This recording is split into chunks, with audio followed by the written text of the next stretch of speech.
37 настай эрэгтэй үйлчлүүлэгч андрогенетик алопешиа бүс халзралттай Norwood scale-ийн 6 дугаар англи буюу хүнд хэлбэрийн халзралттай. Духны уртлын хэсэг эм хэлбэр бол юу хэлбэрээр О хэлбэрээр үс шингэрч эхэлсэн. Гэхдээ уртлын хэсэг бүтэн халзарсан. Сантиметр квадрат талбайд өндөр нэгтршилтайгаар тооцоод бидэнд дор хаяж 7-8 мянган грамм хамгийн багадаа хэрэгтэй.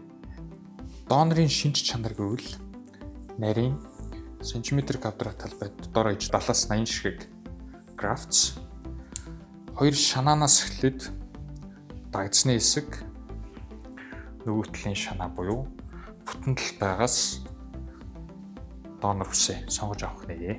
Цаашдаа удаан хугацаанд андрогенетик алопешиа эмгэгийн эмчилгээний юм болох финастрид 1 мг эсвэл тутастрид 0.5 мг-тай эмийг удаан хугацаанд хэрэглэнэ. 2 сарын дараа физик эмчилгээ болон тарилаар эмчилгээ, түүнээс гадна миноксидил хэсэг газрын тосон нөхлийг гэрээр хэрэглэнэ гэсэн үг. Хөмсгөл дэш өргөж та. Хөмсгөл дэш өргөхөд духны ямар нэгэн булчин руу орохгүй байж болох хамгийн hairline-ийн доод лайнд эм хэлбэрийг хадгалж үлдсэн буюу эргэтэллэг шинж чанараа авч үлдсэн. Тэгэд үндсэн зураас шулуун боловч hairline-ийн урдуур аль болох natural буюу төрөлхийн мэт харагдуулахын тулд hairline-ийн урдуур өснөд орж өгөх нь зигзаг эсвэл wave маягаар. Эргүүлэх хэсгийн үс шингэрсэн боловч хэд халзрал бол байхгүй. Хэрвээ энэ хэсэг халзарсан байвал Norwood scale-ийн 7 дугаар үе шат руу орсон байна гэж болгож байна. За энд харагдаж байгаа цагаан уснууд бол шилжүүлэн суулгах бүрэн боломжтой. Цагаан уснууд суугдсан талбайд эргээд хар өнгөөр ургах боломжтой. Энэ нь меланин пигментийн тусламжтайгаар гэсэн үг.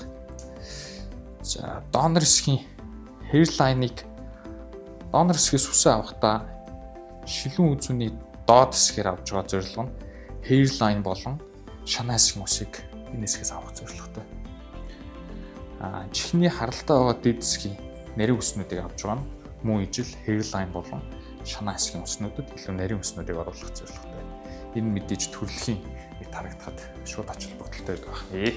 Мессеж хэлбэрийн төлөвлөгөөгөр бол Norwood scale-ийн 6 дугаар англи бид нэр дор 6-аас 7 мянган графц суулгах шаардлагатай байна. Донороос хамаарат энэ тоо нэмэгдэх боломжтой. 90 доороос буюу биеийн хэсгийн өсөлжүүлэн суулгах мессеж хэлбэр нэмэлтээр хийгдэх боломжтой. Гэхдээ энэ донорын шинж чанараас шууд хамааралтай л гэсэн үг. За юм байна лээ.